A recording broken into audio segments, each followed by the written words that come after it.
Hello बच्चों, कैसे आप सभी लोग। आशा करते हैं कि आप सभी लोग अच्छे होंगे और मन लगा करके पढ़ाई करेंगे। तो आइए, आज गोस्वामी तुलसीदास जी के द्वारा लिखा गया क्लास 10 का हिंदी धनुष भंग का हम पद्यांश नंबर 8वें को अच्छी तरीके से पढ़ेंगे, जिसमें संदर्भ, प्रसंग और व्याख्या, इन सारी चीजों पे चर्चा होगी और काव्यगत सौंदर्य के बारे में भी हम पढ़ेंगे। आइए शुरू करते हैं। काम कुसुम धनु सायक लीने, सकल भुवन अपने बस कीन्हे। देवी तजिय संसो अस जानी, अभंजब धनुषु राम सुनु रानी। सखी वचन सुनि भय परतीति, अमिटा विषादु बढ़े अति प्रीति। तब राम ही बिलो की वैदेही, असंभय हृदय बिनवती जहि तेहि। देखेंगे इसके पहले पद्यांश की बात किया जाए, पद्यांश नंबर 7वां और 6वें की बात किया जाए तो वहां भी श्री राम आज्ञा लेकर धनुष तोड़ने के लिए जब जा रहे हैं तो वहां बैठे सभी मुनियों और विश्वामित्र जी से आशीर्वाद लेकर के जैसे वो धनुष तोड़ने के लिए आगे बढ़ रहे हैं तो वहां सीता जी की माता को शंका हो रहा है, तो उनकी सखियां बार बार बताने का प्रयास कर रही हैं और अलग अलग उदाहरण भी दिए हैं। जैसे 7वें पद्यांश को अगर ले लिया है तो उसमें भी ये बताए हैं कि ओम का छोटा सा मंत्र होता है। उनको शंका हो रहा है कि छोटे हैं श्री राम, ये धनुष को नहीं तोड़ पाएंगे। बड़े बड़े राजागण जब नहीं तोड़ पाए तो उनकी सखियां उनको समझा रहे हैं कि हे सखी, आप देखिए कि जो श्री राम में छोटे दिख रहे हैं, लेकिन छोटा मंत्र भी होता है जैसे ओम का। लेकिन ओम का मंत्र का जाप करने से हमको ब्रह्मा और विष्णु महेश हमारे बस में हो जाते हैं। उसी प्रकार से एक मतवाले हाथी का भी उदाहरण दे रहे हैं कि मतवाला हाथी जो है वह भी बहुत बड़ा होता है, लेकिन उसको भी बस में करने के लिए एक छोटा सा अंकुशी भी काम कर जाता है। तो इसलिए उनको छोटा न समझा जाए। फिर यहाँ बताने का प्रयास कर रहे हैं, आप ध्यान से सुनेंगे कि काम कुसुम धनु सायक लीने, सकल भुवन अपने बस कीने। हे सके, काम माने कामदेव और कुसुम माने फूल। कुसुम माने फूल और फूलों का धनु माने धनुष, फूलों का धनुष। सायक माने बाण, लीने माने लिए हैं। सकल भुवन अपने बस कीने, और सकल संसार को अपने वश में कर लिए हैं। इसलिए श्री राम को आप छोटा मत समझिए। आगे देवी समझा रही है, फिर एक बार आप देखेंगे। देवी तजिय संसवस जानी, अभंजब धनुषु राम सुनु रानी।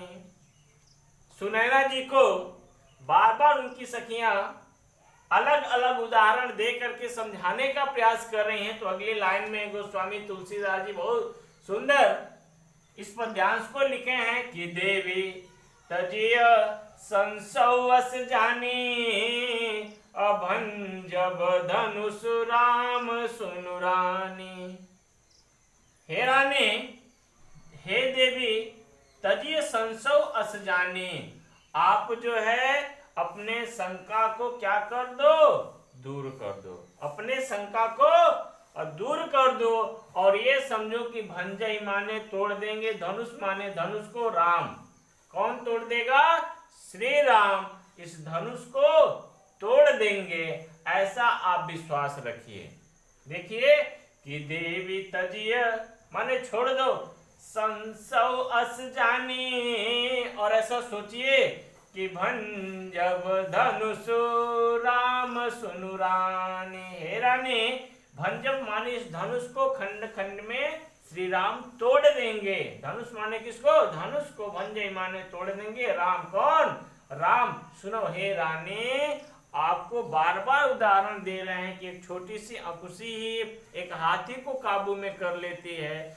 छोटा सा मंत्र ओम का होता है जो ब्रह्मा विष्णु महेश को अपने वश में कर लेता है।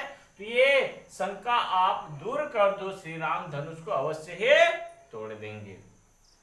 तो इनकी शंका, थोड़ा सा शंका दूर हुआ। आप देखें कैसे कि सखी बचन सुने भय परती, मिटा विषादु बढ़ी अति प्रीति।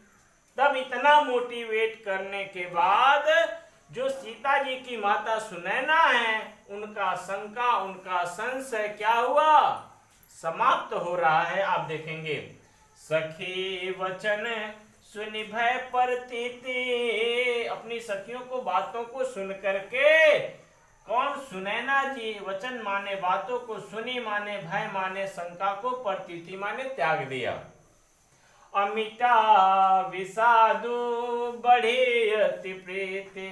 मिटा माने मिट गया, विषादु माने दुख या शंका। दुख या शंका या संशय क्या हुआ? मिट गया। अब बढ़ी अति प्रीति, और राम के प्रति इनकी प्रीति और इनकी प्रेम क्या हुआ? बढ़ गया। लेकिन जैसे ही इनकी प्रीति बढ़ रही है, तब तक श्री राम को कौन देख रहा है? सीता जी देख रही हैं। तो उनका शंका बढ़ना चालू हो गया। अब देखिए क्या है। तब इनका शंका दूर हुआ तो किनके ऊपर कौन अकुला रहे हैं, कौन सोच में पड़ गए? देखिए ध्यान से अगले लाइन में, तब राम ही बिलोक की वैदेही, सब हृदय बिनवती जेहि तेहि। अब तब राम ही माने राम, बिलोक माने देखकर, वैदेही माने सीता जी। तब राम ही बिलोक की वैदेही, तभी अचानक सीता जी किसको देख रही? राम को देख रहे हैं। राम को देखकर सब हृदय बिनवती जेहि तेहि, और इनको देख करके वो अकुला करके सोच रहे हैं कि यही हम इस धनुष को क्या करें? तोड़ दें। ऐसी ये विनती करना शुरू कर दे रहे हैं। अकुला के ऐसी विनती करना शुरू कर दे रहे हैं। अब तक यहाँ उनकी माता का शंका बना हुआ था, अब इनकी शंका संशय बना हुआ है। लेकिन इनकी शंका भी धीरे धीरे क्या होगा? मिट जाएगा। ऐसा आप क्या लिखेंगे? व्याख्या में लिख देंगे। और संदर्भ आपको पूर्ववत इसलिए लिख दिए हैं क्योंकि आपको पढ़ा चुके हैं। प्रसंग की बात किया जाए तो प्रसंग में आप अच्छे से लिख देंगे हेडिंग बना के कि प्रस्तुत दोहा में सीता जी की माता की सखी अनेक तथ्यों द्वारा संशय दूर करती हैं। तभी सीता जी श्री राम से विवाह करने के लिए सभी देवताओं से विनती करती हैं, जो इस लाइन में आपको बता दी हैं। ऐसा आप प्रसंग में लिखेंगे।